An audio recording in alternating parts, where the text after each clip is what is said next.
یہ جو خواب آتے ہیں اس میں نبی پاک کی زیارت ہو تو کسی کو بتانا چاہیے یا نہیں؟ صلی اللہ علیہ وسلم نہیں بتانا چاہیے. بچی رسول کریم علیہ السلام کی زیارت ہو تو اس سے زیادہ مبارک اور خوشی کی خبر کیا ہے. آپ دوسروں کو بتائیں, آپ بھی خوش ہوں, لوگوں کو بھی بے شک بتائیں. بتانے صرف وہ خواب نہیں چاہیے جو ڈراؤنے خواب جو آتے ہیں نا, جن سے آدمی پریشان ہوتا, کبھی اونٹ پیچھے لگا ہوا, کوئی سانپ ہے کاٹنے لگا. ایسے خواب حضور نے فرمایا یہ صرف شیطان کی طرف سے ڈراوے ہیں, ان کا ذکر نہیں کرنا چاہیے. اور جب ایسا خواب دیکھے تو پہلو بدل دے, جس پہلو پر سویا دوسرے پہلو سو جائے, اور 3 مرتبہ بائیں طرف تھو تھو کرے, اور اعوذ باللہ من الشیطان الرجیم بھی 3 بار کہے. انشاءاللہ کوئی نقصان نہیں اس خواب کا ہوگا.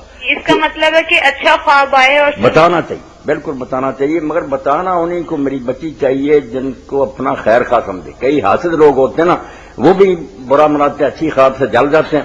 ہو سکتا ہے اس حسد میں وہ یوسف علیہ السلام کے بھائیوں جیسی کوئی شرارت کرے, انسان ہے. یہی بات یعقوب علیہ السلام نے کہی تھی, بیٹا انہیں نہ بتانا, انسان کا دشمن ہے شیطان, ان کے دل میں جذبات بھڑکا دے گا. ایسا ہی ہوا, کہاں تک معاملہ پہنچا. دوستوں کو خیر خواہوں کو بتائے, ان کو بھی اپنی خوشی میں شریک کرے, دشمنوں اور حاسدوں سے پرہیز ہی کرے. مولانا یہ کیسے